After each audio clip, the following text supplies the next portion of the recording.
So hey guys, welcome back to my YouTube channel. तो आज के इस वीडियो में मैं आपको बताने वाला हूं कि जो 2.1 है 5.1 जो होम थिएटर बोर्ड होते हैं उनका कनेक्शन हम कैसे कर सकते हैं किसी भी होम थिएटर के लिए, और क्या क्या जो है सावधानी इसमें बरतनी पड़ती है और किस तरीके से जो है वायरिंग करनी पड़ती है, वो सारी डिटेल्स मैं आज आपको इस वीडियो पे बताने वाला हूँ। तो फटाफट से जो है आप मेरे चैनल को सब्सक्राइब कर लें और जो है अपना बेल आइकन दबा दें, ताकि जो है आपको वीडियो जो मैं डालता हूँ उसकी नोटिफिकेशन लगातार मिलती रहे। तो फटाफट से यहाँ पे स्टार्ट करते हैं कि कैसे हमको वायरिंग करनी चाहिए और क्या जो है बोर्ड की रिक्वायरमेंट रहती है, क्या नीड रहती है और कैसे जो हमको वायरिंग करनी रहती है। तो फटाफट से जो है इस टाइप के बोर्ड का मैं स्टार्ट कर देता हूँ। यहाँ पे मेरे पास 2-3 बोर्ड रखे हैं, मैं सारे का जो है आपको वायरिंग डिटेल एक्चुअली एक के बाद एक करके बता दूंगा। तो फर्स्टली जो है इस बोर्ड की कहानी ऐसी है कि ये जो है 2.1 का जो है होम थिएटर बोर्ड है। काफ़ी अच्छा जो है ये बोर्ड होता है, क्योंकि जो है हीट सिंक इसमें काफ़ी बड़ी मिलती है। आप देख सकते हैं जो हीट सिंक है वो काफ़ी मोटी है और प्लस यहाँ पे जो है प्लेट्स अलग से निकली हुई हैं, तो काफ़ी अच्छा जो है यहाँ पे कूलिंग होने वाला है इसी के लिए। तो लेकिन जो है 2.1 के जितने भी बोर्ड होते हैं उनमें सबसे टफ कनेक्शन इसी का होता है। रीज़न ये है कि सॉकेट तो इसमें दिया हुआ है लेकिन वो इतना ज़्यादा डिफाइंड नहीं है, मतलब कि आप इतना आसानी से यहाँ पे पिंस नहीं पहचान सकते कि कहाँ पे कौन से कनेक्शन यहाँ पे करने हैं। तो फटाफट से जो है मैंने यहाँ पे बैक पे भी इसका डायग्राम बनाया हुआ है। इसका जो बीच का कनेक्टर होता है जो आप देख रहे हैं यहाँ पे 5 पिंस जो यहाँ पे दी हुई हैं, तो इसका जो कनेक्शन है वो सबसे ज़्यादातर टफ होता है। तो फर्स्टली जो है इस बोर्ड की रिक्वायरमेंट क्या होती है, कोई भी एम्पलीफायर बोर्ड होता है सिंपली उसमें जो है रिक्वायरमेंट क्या रहती है कि आपको जो है आपका जो ये इनकेस ये जो एम्पलीफायर है आप देख सकते हैं ये एक एम्पलीफायर है। तो कहानी क्या रहेगी यहाँ पे, इनपुट वोल्टेज, ठीक है, इनपुट वोल्टेज और यहाँ पे इनपुट सिग्नल रहेगा, इनपुट सिग्नल और यहाँ पे आउटपुट, ठीक है। तो ये 3 चीज़ें ही ज़रूरत पड़ती है। आपको इनपुट देना है, इनपुट वोल्टेज जो कि करंट का काम है, करंट वोल्टेज जो भी है ना, तो वो देना है। और यहाँ पे आपको इनपुट सिग्नल देना है, जो भी सिग्नल को आप एम्पलीफाई कराना चाह रहे हैं वो इनपुट सिग्नल देना है और आउटपुट ले लेना है सिंपली, जो कि हम स्पीकर के माध्यम से लेते हैं। तो फर्स्टली जो है यहाँ पे ये बेसिक हो गया यहाँ पे एम्पलीफायर का। और इसके बाद जो है यहाँ पे होम थिएटर के जो कनेक्शन होते हैं उसमें क्या जो है रिक्वायरमेंट है। तो सबसे पहले पावर सप्लाई, जो मैंने यहाँ पे बोला आपको कि इनपुट वोल्टेज की जो है रिक्वायरमेंट होती है। तो फर्स्टली जो है यहाँ पे पावर सप्लाई देंगे, तो यहाँ पे आप देख सकते हैं ये जो 3 पिन है ये 12-0-12 की है। तो यहाँ पे जो है आपको जो है आपके इस टाइप के जो ट्रांसफार्मर होते हैं, मैं पलटा लेता हूँ क्योंकि यहाँ पे प्राइमरी कनेक्शन जो है पीछे की तरफ है और सेकेंडरी कनेक्शन, तो इस टाइप के जो वायर होते हैं यहाँ पे निकले हुए, तो यहाँ पे जो सेम कलर के होते हैं वो ऑब्वियस सी बात है यहाँ पे 12 के होते हैं जो नेगेटिव पॉजिटिव दोनों होते हैं। तो यहाँ पे डायोड अपने हिसाब से सेलेक्ट कर लेता है कि उसको पॉजिटिव लेना नेगेटिव लेना। तो यहाँ पे जो है ये जो 2 कनेक्शन होते हैं ये अपने 12 के होते हैं। तो यहाँ पे अब 12-0-12 जो देख रहे हैं, तो 12 दोनों तरफ आप ये लगा लीजिए सेम कलर की, और जो बीच पे है यहाँ पे बीच की जो कनेक्शन है वहाँ पे आप 0 लगा लीजिए सिंपली, यहाँ पे 0 आपका बीच में लग जाएगा। तो कुछ इस तरीके से यहाँ पे पावर सप्लाई की जो रिक्वायरमेंट है वो कंप्लीट हो जाएगी आपकी। और इसके बाद बचा यहाँ पे बेस का, तो आप देख सकते हैं ये जो बेस का यहाँ पे सॉकेट दिया हुआ है। तो यहाँ पे आपको फाइंड कैसे करना है कि भाई कौन सा इनपुट का है कौन सा आउटपुट का है, क्योंकि आप वॉल्यूम के अकॉर्डिंग ही तो सेलेक्ट करने वाले ना। तो यहाँ पे देखिए आप कैसे हम उसको आइडेंटिफाई करेंगे कि कौन सा इनपुट का है कौन सा आउटपुट का है। तो सिंपली आप देख सकते हैं कि यहाँ पर जो 3 पिन हैं 1 2 3, ठीक है, ये वॉल्यूम की पिन है। वॉल्यूम में भी इतने ही पॉइंट होते हैं। तो यहाँ जो आप देखेंगे कि जो बीच वाली पिन है आप पलटा के देखेंगे तो यहाँ पे जंपर लगा हुआ है, ठीक है, और ये जो बीच वाली पिन है ये होते हुए यहाँ से यहाँ आ रही है, ठीक है, और यहाँ से पलटाने के बाद आप देखेंगे कि यहाँ से होते हुए यहाँ आ रही है, ठीक है। ये जो आप देख रहे हैं यहाँ से सबसे पहले तो यहाँ आई, यहाँ से जंप करके ये जो है ये नेगेटिव पे जा रही है, ठीक है, ये नेगेटिव पे जा रही है।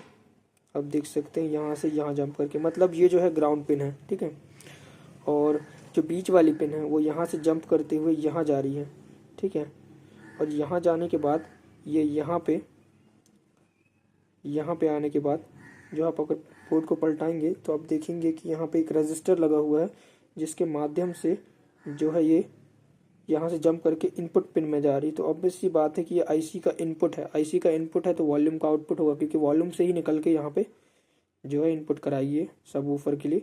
तो ऑब्वियस सी बात है जो आपका जो बीच का पिन हो गया ये आउटपुट के लिए इस्तेमाल होने वाला है, और वॉल्यूम का बीच वाला पिन भी आउटपुट के लिए इस्तेमाल होता है। और ये जो बच गया अब यहाँ पे कैपेसिटर है, तो ऑब्वियस सी बात है जब भी कैपेसिटर का केस आएगा 1 वोल्ट और 1 म्यूएफ और 5 वोल्ट का जो कैपेसिटर का केस आएगा वहाँ पे हमेशा हम इनपुट सिग्नल दे रहे होते हैं।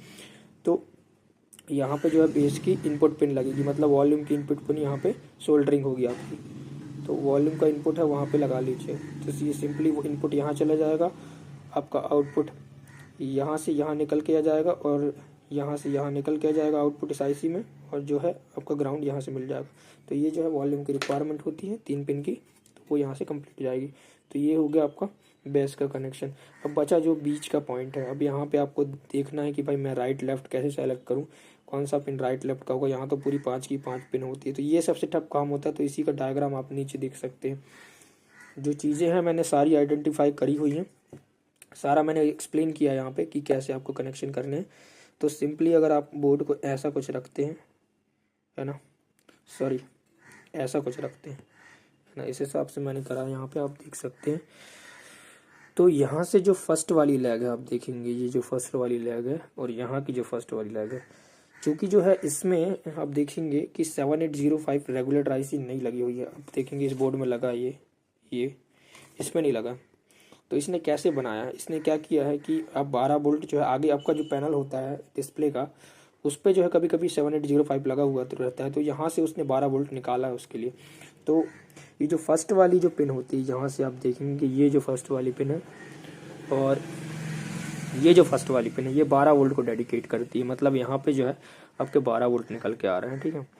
और दूसरी जो पिन होती है, दूसरी पिन यहाँ से यहाँ आई, ठीक है, और यहाँ से जंपर लेके ये सीधे जो है यहाँ पे एक कैपेसिटर लगा, वो भी कैपेसिटर मैं आपको दिखा देता हूँ। ये है वो कैपेसिटर, आप देखेंगे तो ये जो कैपेसिटर है ये है 1 म्यूएफ और 50 वोल्ट का। ये सारे जो इस वैल्यू के कैपेसिटर है, ये 1 म्यूएफ 50 वोल्ट, ये सारे जो है इनपुट के लिए ही इस्तेमाल किए जाते हैं, क्योंकि जो इनपुट सिग्नल रहता है थोड़ा बहुत वीक रहता है, तो उसको बूस्ट अप करके दिया जाता है यहाँ पे। तो ये जो हो गया आपका राइट इनपुट या लेफ्ट इनपुट, आपको जो लेना आप ले सकते हैं। तो ये दूसरा पिन यहाँ पे ये हो जाएगा इसके लिए, और बाकी जो है यहाँ पे जो दूसरे ये इसके बाद वाला है ये बेस आउटपुट का है। ये इसकी जो ज़्यादा रिक्वायरमेंट नहीं पड़ेगी, क्योंकि बेस का जो है अलग से मैंने बता दिया था स्टार्टिंग में। बाकी मैंने बता दिया है कि एक्चुअल में काम क्या कर रहा है। यहाँ पे बेस आउटपुट का ये भी है और ये बेस आउटपुट का ये भी है, क्योंकि ये दोनों जो है यहाँ से निकल के आप देखेंगे तो ये जो उठ के यहाँ आता है, यहाँ पे निकल के, यहाँ से निकल के ये आगे बढ़ते हुए जो है अपना इस 4558 ऑपरेशनल एम्पलीफायर आईसी में आ जाता है।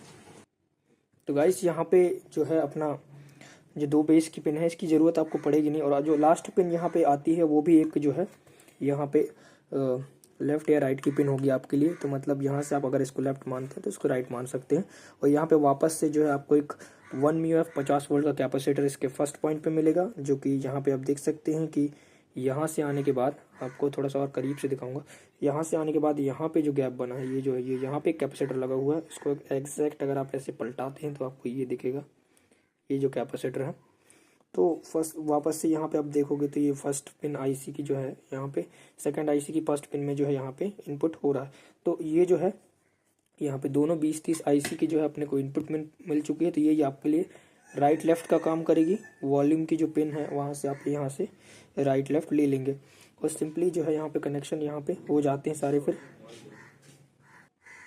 तो गाइस उसके बाद जो है अपना जो बचता क्या है, अपना बचता है कि यहाँ पे सबवूफर का जो है आउटपुट कौन सा है। तो ऑब्वियसली बात है जहाँ बेस का सॉकेट होगा और जहाँ ये 4558 जो है लगी रहेगी, उसी से रिलेटेड जो है यहाँ पे आउटपुट मिलेगा एक सिंगल आईसी से जो निकाला जाएगा। यहाँ पे 2 पिन ये जो निकाला गया, ये जो आउटपुट पिन है यहाँ से लिंक करा हुआ है।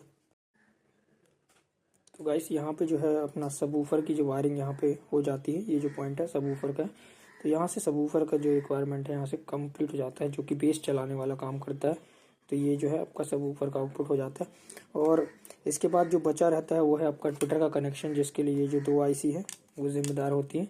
तो दोनों आईसी का जो आउटपुट लैग है, ये जो अपना 5 नंबर पिन होता है, यहाँ से ये जो आउटपुट की लैग होती है, यहाँ से ये जो है यहाँ पे ये जो दो IC है इसकी ट्रैक आप करेंगे तो यहाँ से जंप करके इसमें आ रहा है एक, और दूसरा जो है आप देखेंगे तो ये यहाँ से निकल के इसमें आ रहा है। तो ये जो फर्स्ट है और ये सेकंड है, सेकंड तो ग्राउंड है, थर्ड जो है यहाँ पे राइट लेफ्ट होता है। तो ये दोनों आपका राइट लेफ्ट हो गए और बीच का ग्राउंड, ये जो मोटी प्रिंट होती है पूरी ग्राउंड की रहती। तो यहाँ से जो है यहाँ पे लिखा भी है SP करके लिखा है, देखना। तो ये जो है आपका ट्विटर का आउटपुट हो जाता है। तो यहाँ से जो है यहाँ पे कंप्लीट हो जाता है एक पूरा इस बोर्ड का। और जहाँ तक दूसरे बोर्ड की अगर बात करेंगे तो जहाँ तक दूसरे बोर्ड की अगर बात है तो ये सेलकॉन का बोर्ड है। यहाँ पे वायरिंग पूरी डेडिकेटेड रहती है, बहुत ज़्यादा टफ नहीं है इसकी वायरिंग। यहाँ पे ये स्पीकर का आउटपुट है सीधा सीधा, जो कि इन रजिस्टरों से आता है, जो कि 0 ओम के लगभग होते हैं फ्यूज रजिस्टर। और यहाँ से जो ये है आपका राइट लेफ्ट, और ये इसका बाद वाला बेस का है। तो इसका तो खैर कनेक्शन बहुत सिंपल है, क्योंकि यहाँ सब कुछ लिखा हुआ है आपका, साउंड, बेस, स्पीकर, है ना, 3 पिन डेडिकेटेड है। तो यहाँ पे उतना टफ नहीं है। और जनरली इन जो होम थिएटरों के बोर्ड जो रहते हैं इनमें तो काफ़ी कॉमन सर्किट होता है, काफ़ी टफ नहीं रहता है इनको बनाना, बहुत ज़्यादा सिंपल रहता है। और इसके बाद जो 4 ट्रांजिस्टर का जो बोर्ड होता है इसमें उसको भी 5.1 बोलते हैं, लेकिन वो एक्चुअल में होता नहीं है, 2.1 ही होता है, लेकिन 4 ट्रांजिस्टर का। इसका जो है मैंने लिंक दिया है, इसकी जो वायरिंग है इसका पूरा वीडियो बनाया था मैंने, तो उसकी तो आपको लिंक मिल जाएगी डिस्क्रिप्शन में। बाकी इस बोर्ड का टफ रहता है तो यहाँ मैंने पूरा एक्सप्लेन कर दिया है, और वीडियो थोड़ी सी लंबी हो जाती है तो वहाँ पे आपको ज़्यादा से ज़्यादा प्रिकॉशंस जो है देखने को मिलेंगे, और आपको ज़्यादा से ज़्यादा चीज़ें बताई जाएंगी। तो इसमें जो है एक और बात मैं कहना चाहूँगा कि इसमें जो 7805 लगा नहीं है तो आप यहाँ पे लगा सकते हैं। बस ये है कि आप कभी भी 7805 को यहाँ इस हीट सिंक में माउंट ना करें, क्योंकि यहाँ पे जो है नेगेटिव वोल्टेज यहाँ पे चलते होते हैं, क्योंकि यहाँ जो IC है डायरेक्ट इसकी हीट सिंक में कसी हुई रहती है, तो यहाँ नेगेटिव वोल्टेज आते रहते हैं। तो उस केस में दिक्कत ये रहती है कि आप अगर यहाँ 7805 लगाए किसी भी केस में होल वगैरह देख के, तो यहाँ पे शॉर्ट होने के चांसेस बनते हैं, और जो है होम थिएटर शॉर्ट हो जाता है। उस केस में आप यहाँ पे आप लगाएंगे तो यहीं लगाएंगे, और इसकी हीट सिंक जो है यहीं पे कस दीजिएगा, तो यहाँ से जो है आपका 7805 काम करेगा। और इसकी जो खाली प्रिंट होती है आप देखेंगे यहाँ से, इसकी जो ये खाली प्रिंट है ये 5 वोल्ट आउट करेगी, ये जो है ग्राउंड है, और यहाँ पे 12 वोल्ट प्लस आते रहते हैं। तो यहाँ से 12 वोल्ट प्लस ग्राउंड, और ये 5 वोल्ट आउटपुट। तो यहाँ से आप 5 वोल्ट की वायर भी ले सकते हैं। यहाँ लिखा भी है 5 वोल्ट का, जो सॉकेट यहाँ लगना था लेकिन एक्चुअल में नहीं लगाया गया है। तो कुछ इस तरीके से जो यहाँ पे कनेक्शन होने थे, और यही प्रिकॉशंस है कि ये जो 5 वोल्ट की वायर है ये आप अपोजिट ना लगाएं, पहले मीटर से चेक कर लें कि 5 वोल्ट के पॉजिटिव कौन सा है, नेगेटिव कौन सा है, तो उस हिसाब से, नहीं तो आपका डिस्प्ले चला जाएगा। फिर उसमें क्या है, डिस्प्ले थोड़ा सा महंगा भी आता है। तो कुछ इस तरीके से जो यहाँ पे प्रिकॉशंस होते हैं अपने, है ना, कि वोल्टेज वगैरह कैसी क्या करनी है। तो अगर वीडियो अच्छा लगा हो तो चैनल को सब्सक्राइब करें, लाइक करें, शेयर करें ज़्यादा से ज़्यादा, ताकि जो है आपको अच्छे से अच्छा नॉलेज मिल सके। और कोई भी क्वेश्चन इससे रिलेटेड है होम थिएटर से, तो आप बिल्कुल यहाँ पे कमेंट सेक्शन में मेरे को बेझिझक बताएं, क्योंकि यहाँ पे मैं बहुत सारे क्वेश्चन का आपको आंसर कर सकता हूँ, क्योंकि काफ़ी टाइम से जो है मैं यहाँ पे इलेक्ट्रॉनिक्स में हूँ। तो बिल्कुल आप कमेंट सेक्शन में मेरे को यहाँ पे बता सकते हैं। So thank you for watching.